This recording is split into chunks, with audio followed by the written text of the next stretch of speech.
Welcome to Tube Amp Beta.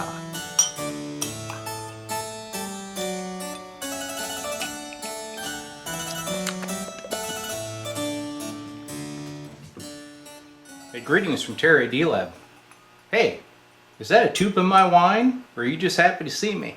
Hey, good one, huh? That's what I'm known for. Now here on the bench, we have a Premier 50 amplifier. It was brought up here, special delivery from a guy, and he wants me to put in a new filter cap and give her a good look over. So let's do it. So here she is, the Premier 50, little 6v6 combo amp, kind of modeled after a Champ. This one is in excellent condition, came from a collector. I've never had one in the shop, so I'm real happy to be able to work on it. Alright, here we are backside, and you can check out that control panel. It's in excellent condition, a little bit of patina, but what would you expect for an amp this old, right? Chassis is perfect, and I see no signs of past maintenance. It's got a Jensen speaker in it. I don't know if that was original with these amps, since I've never worked on one. I've got the back panel pulled, so you can see all the goodies inside. The front panel looks like it's kind of maybe a MDF or a particle board type material.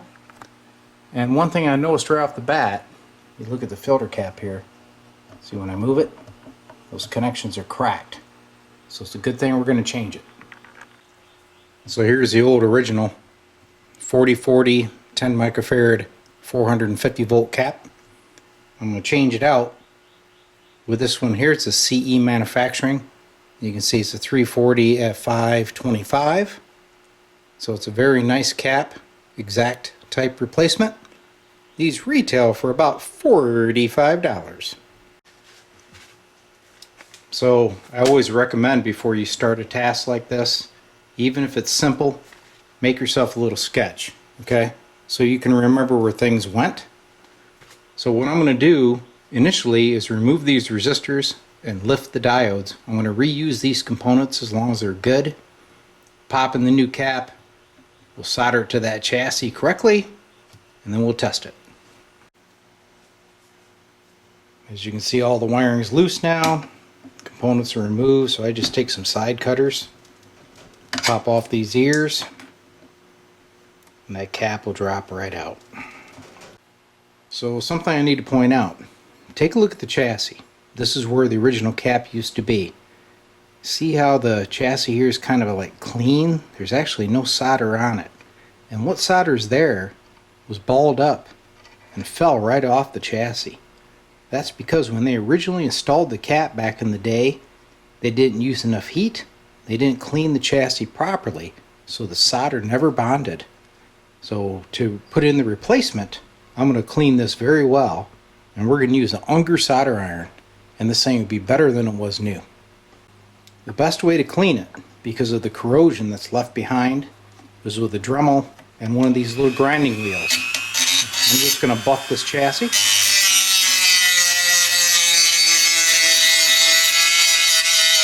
It'll be nice and shiny and ready to go. Alright, we're all cleaned. Take some alcohol here. Kind of dust it and clean it at the same time.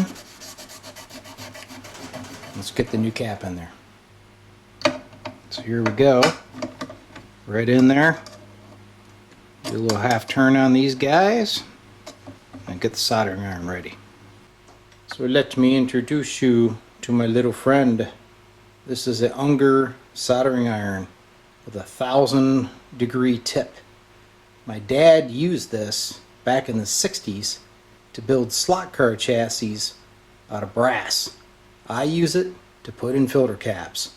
The reason is this thing has a lot of heat and a lot of surface to transfer that heat.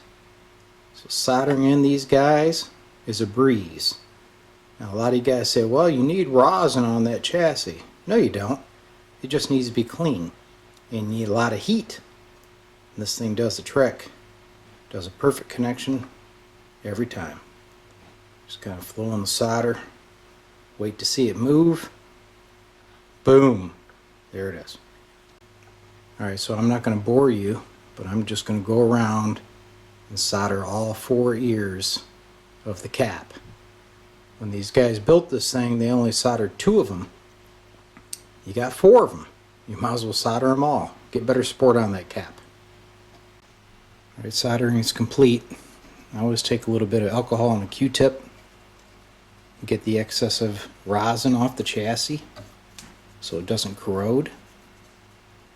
And then we'll hook up the leads and fire this thing up. So out with the old, including this resistor, and in with the new. I did have to change out the 10K. This guy was way out of tolerance. So yep, it's got a new resistor there, new caps installed, solder connections, good and secure, ready to test. Since this is the maiden voyage of the new cap, we're going to bring her up on a variac. So I have the amp on, bring up a little voltage, make sure we got a little bit of current. You can see the current moving. So we're going to creep up on it and not shock that cap in its new life. Another good reason to bring up the Premier amp on a variac, you look here, you see the high voltage? As soon as I apply it, that cap is seeing it. You don't have a tube in there acting as a buffer. So it's always a good idea on your initial power up, bring her up on a variac. Give that cap a break. At this point, I've got full power applied. Here's your plate voltage, about 360 volts or so. Now before I changed the cap, I didn't show you this, but it was actually about 325. So there's probably a little bit of leakage in that old cap, but all in all, it was in good shape. So next, let's go over here and measure the bias through the output tube. So you can see we got 9.3 volts, 150 ohm resistor. Take the old calculator here. 9.3 divided by 150 ohms. About 62 milliamps through that tube. This guy's going to be a firecracker. But remember, it's only running at about 360 volts plate. So this thing isn't going to explode. Here's another good indication. The amp's on, 0 hum, full volume, right? Put this in so you believe me. It's alive, right? Next step, we're going to put it on my old Tektronix scope. Look at the sine wave.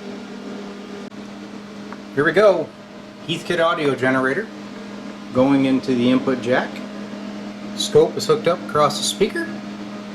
Go down here to the old Tektronix. Take a look at that sine wave. Clean as a whistle. Alright, turn off the white noise generator. Another successful repair. Now you may say, hey, normally you show the before and after. In this case, I was told by this guy, I want you to change the filter cap. I'm an old military guy, I know how to follow orders. However, I did initially turn it on just to make sure it powered up. But that was about it. Changed out the cap because I didn't like the way it looked on that chassis. As you could clearly see, it was not installed properly. So now it's in there securely. The amp works great. Next step, I'll get my player over here. We'll fire it up and see what he thinks, because he's got the ear. I don't. I've got the electronic side. He's got me covered. Hope you liked the video. Tune in again for another premiere episode of Tube Amp The Top.